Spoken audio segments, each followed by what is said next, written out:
Hello friends, welcome to my YouTube channel Samrat education. दोस्तों, आज की इस वीडियो में आप लोगों को बीएससी एग्रीकल्चर फिफ्थ सेमेस्टर के एक विषय रेनफेड ड्राईलैंड एग्रीकल्चर एजी 501 का चौथा लेक्चर कराने वाला हूं। इससे पहले मैंने 3 लेक्चर करा दिया है। यदि आप लोगों ने नहीं देखा तो लिंक डिस्क्रिप्शन में दे दिया हूँ, आप लोग वहां से जाकर देख सकते हैं। ठीक है।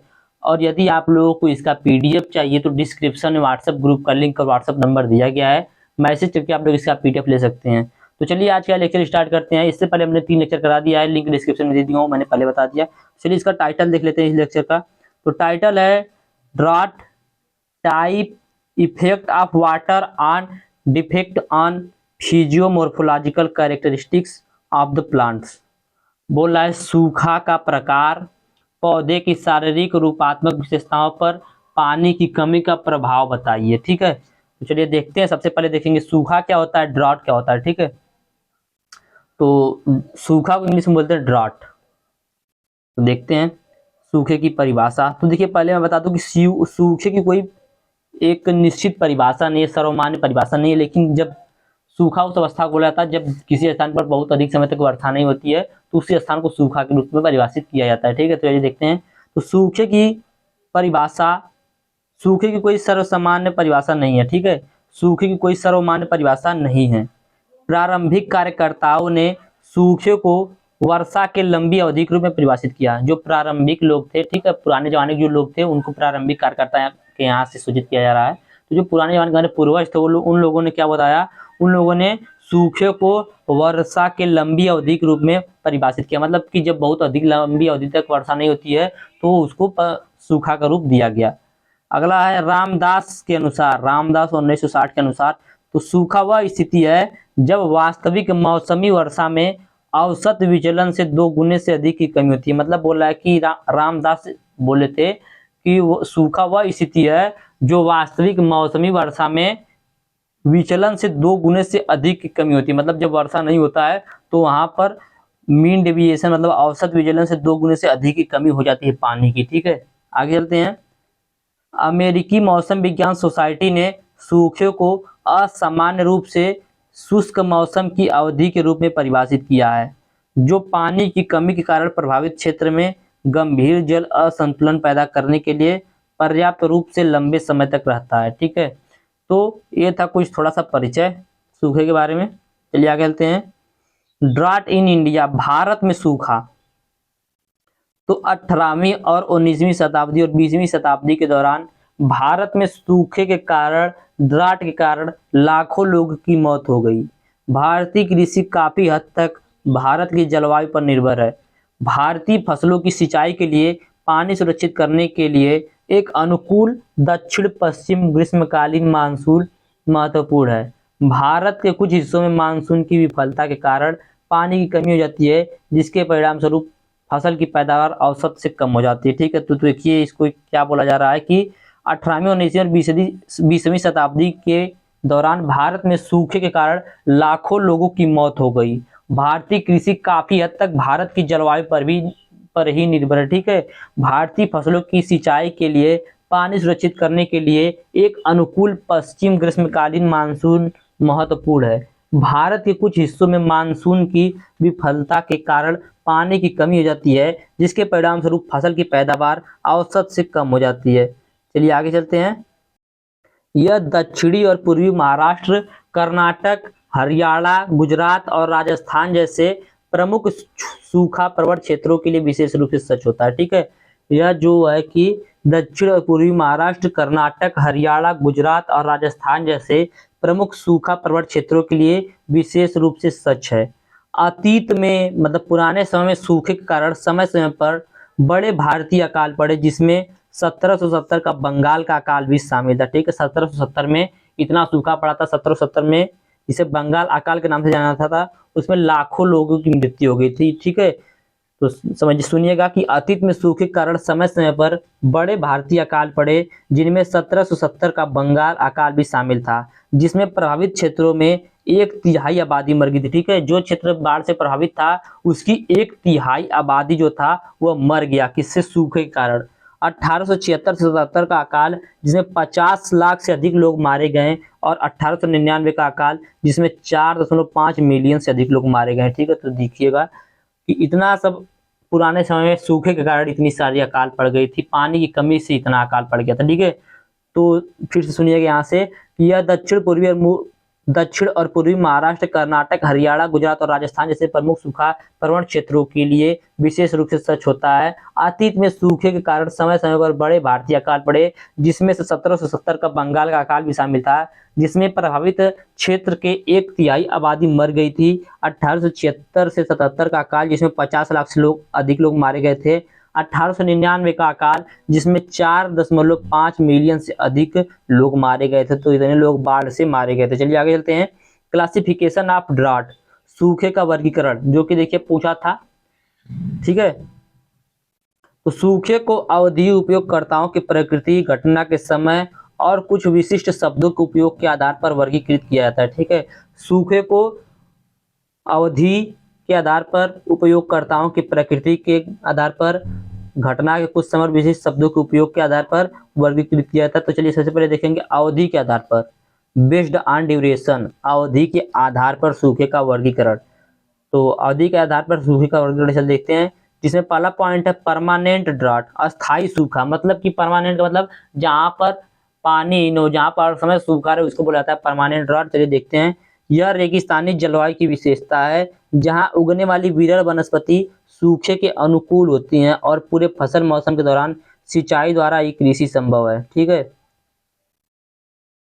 तो इसको बोलते हैं अस्थाई सूखा, परमानेंट ड्राट। अगला है सीजनल ड्राट, मौसमी सूखा। यह सुस्पष्ट वर्षा और शुष्क मौसम वाली जलवायु में पाया जाता है। अधिकांश शुष्क एवं अर्ध शुष्क क्षेत्र इसी श्रेणी में आते हैं। फसल की किस्मों की अवधि और रोपण की तरीके ऐसी होनी चाहिए कि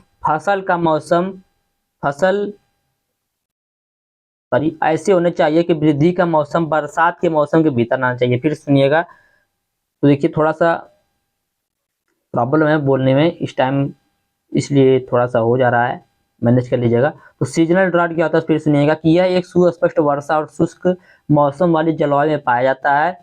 अधिकांश शुष्क एवं अर्ध शुष्क क्षेत्र इसी श्रेणी में आते हैं। फसल की किस्मों की अवधि और रोपण की तरीके ऐसी होनी चाहिए कि वृद्धि का मौसम बरसात के मौसम के भीतर आना चाहिए। आगे देखते हैं कॉन्टिजेंट ड्राट, आकस्मिक सूखा क्या होता है। ठीक है, तो इसमें वर्षा की असामान्य विफलता शामिल होता है। ठीक है, कॉन्टिजेंट ड्राट में वर्षा की असामान्य विफलता शामिल होता है। यह लगभग कहीं भी विशेष रूप से आर्द्र या उप आर्द्र जलवायु के अधिकांश हिस्सों में हो सकता है।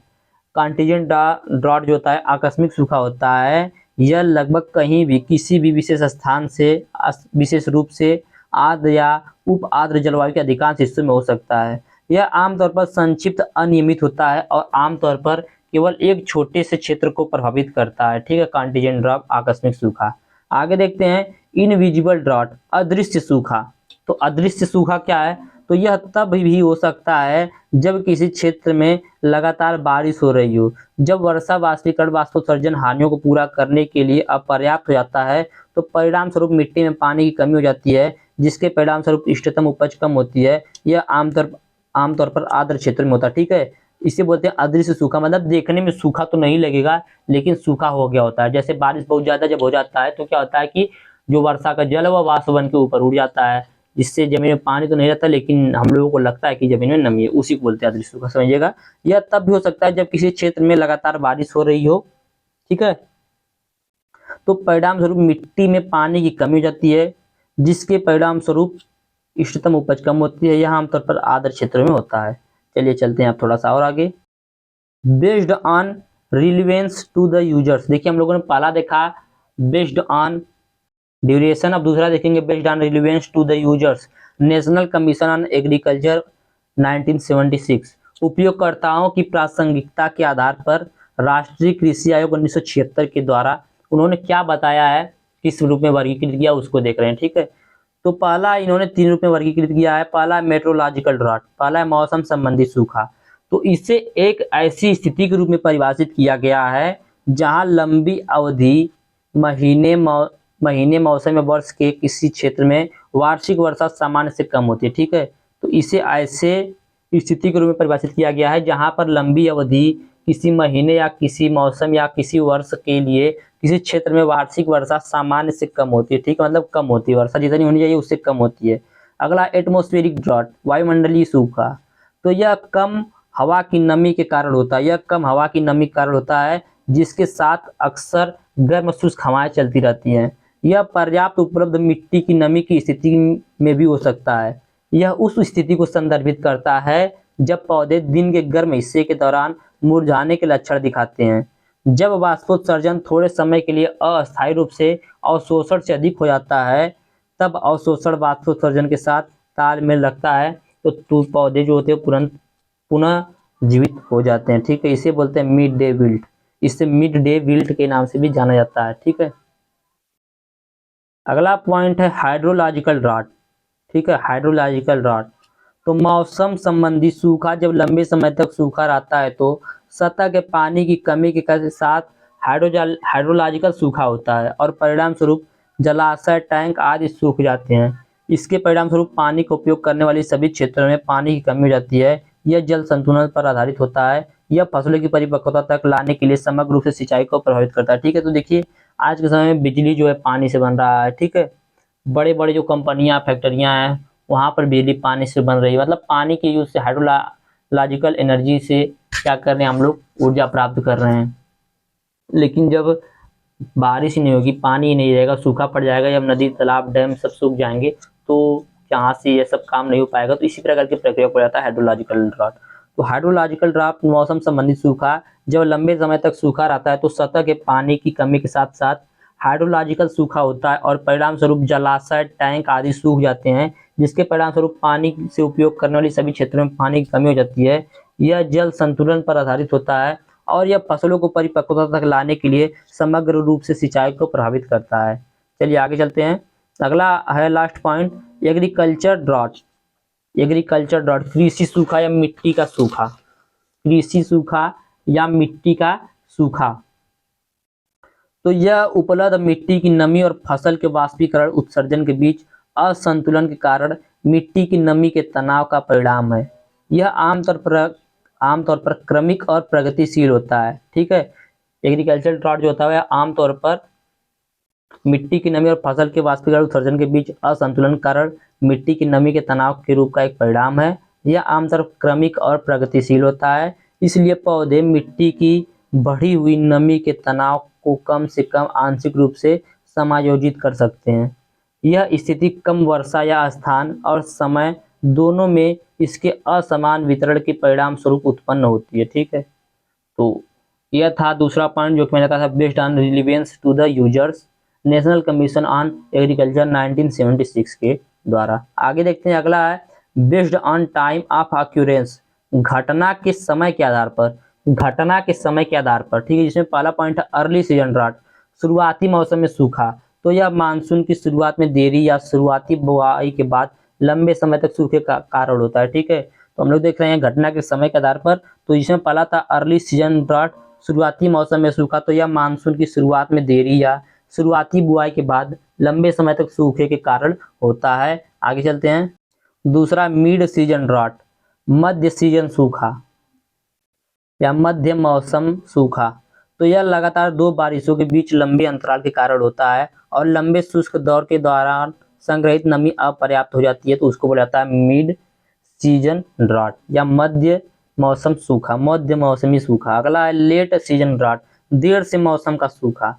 तो वर्षा के जल्दी बंद होने और परिपक्वता के चरण में फसल के पानी के तनाव के कारण देर से मौसम सूखा होता है। ठीक है, चलिए देखते हैं, अगला पॉइंट है other term to describe drought, सूखे का वर्णन करने के लिए अन्य शब्द, जो कि मैंने आप लोग बताया था, दो तीन तरीके से इसको क्या करते हैं हम लोग वर्गीकृत करते हैं, जिसमें हम लोग चौथा पॉइंट देख रहे हैं other term to describe drought. ठीक है, इसके पहले हम लोगों ने देखा बेस्ड ऑन द ऑक्यूरेंस। अब देखेंगे other terms to describe drought, सूखे का वर्णन करने के लिए अन्य शब्द, जिसमें पहला रिलेटिव ड्रॉट, सापेक्ष सूखा। कौन सा है? सापेक्ष सूखा। तो यह क्या होता है?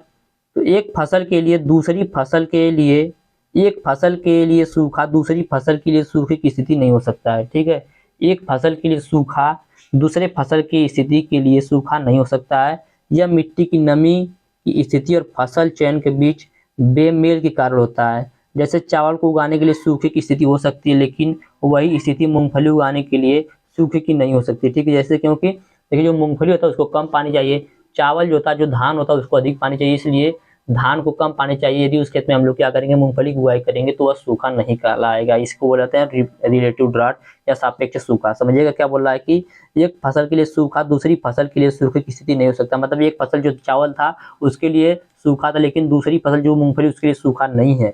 यह मिट्टी की नमी की स्थिति और फसल चयन के बीच बेमेल के कारण होता है। जैसे चावल उगाने के लिए सूखे की स्थिति हो सकती है, लेकिन वही स्थिति मूंगफली उगाने के लिए सूखा नहीं हो सकती।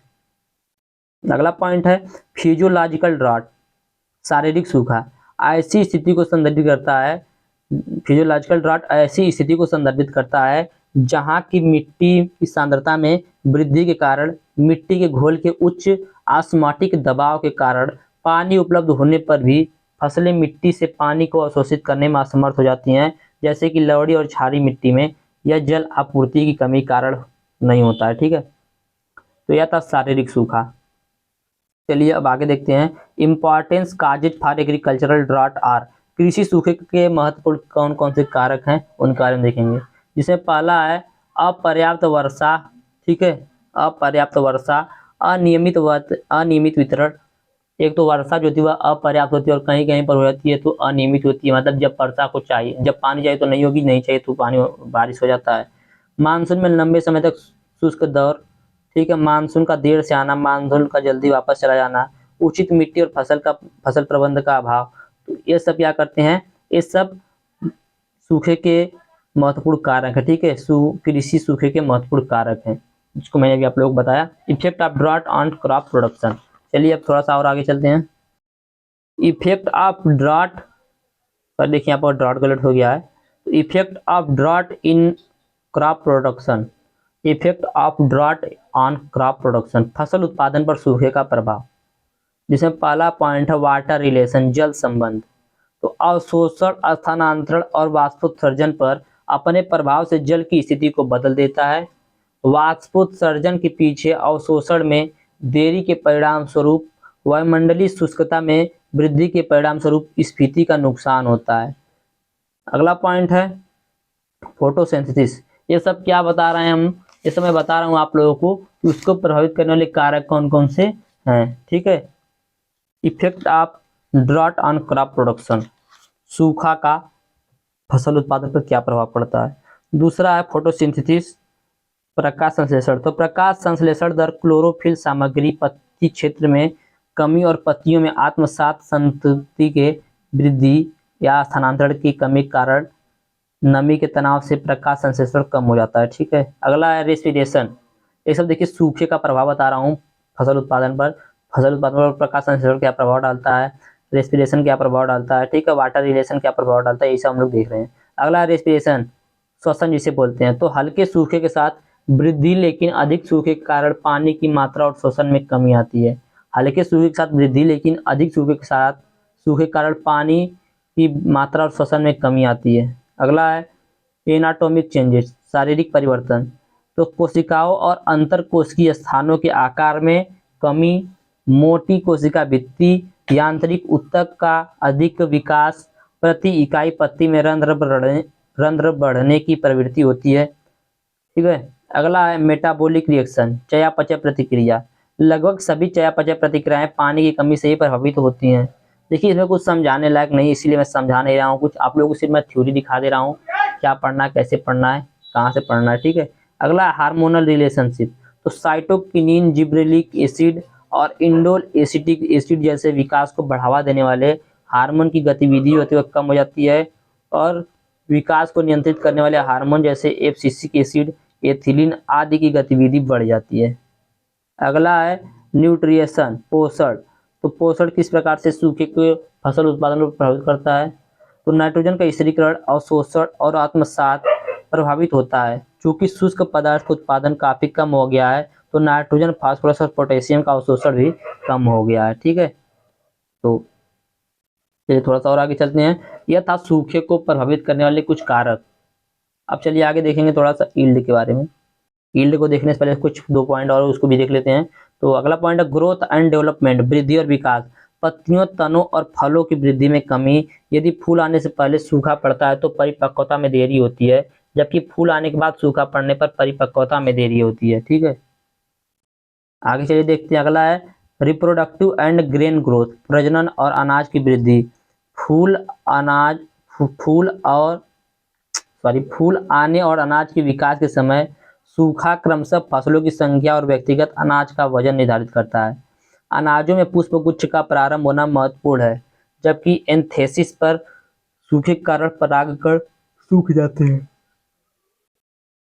अनाज के विकास के समय सूखा पड़ने से उपज कम हो जाती है, जबकि वानस्पतिक और अनाज भरने के चरण नमी के तनाव के प्रति संवेदनशील होते हैं। ठीक है, तो यह जो मैंने आप लोगों को 8 से 10 कारक बताए हैं, ये सब कारक क्या करते हैं, फसल उत्पादन को प्रभावित करते हैं।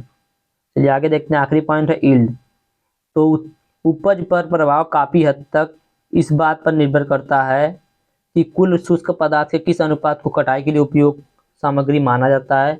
यदि यह हवाई और भूमिगत भाग है तो सूखे का प्रभाव कुल विकास जितना ही संवेदनशील होता है। जब उपज में अनाज की तरह बीज शामिल होते हैं तो फूल आने पर नमी का तनाव हानिकारक होता है। ठीक है, तो यह था चौथा लेक्चर जो कि मैंने आप लोग बता दिया है। ठीक है, चौथा लेक्चर था जो कि मैंने आप लोग बता दिया। उम्मीद करते हैं आप लोगों को वीडियो अच्छा लगा होगा। वीडियो अच्छा लगा तो वीडियो को लाइक कीजिएगा, चैनल को सब्सक्राइब कीजिएगा, अपने दोस्तों के पास शेयर जरूर कीजिएगा। और यदि आप लोगों को इसका पीडीएफ चाहिए तो डिस्क्रिप्शन में व्हाट्सएप ग्रुप का लिंक और व्हाट्सएप नंबर दिया गया है, मैसेज करके आप लोग इसका पीडीएफ भी ले सकते हैं। धन्यवाद, जय हिंद।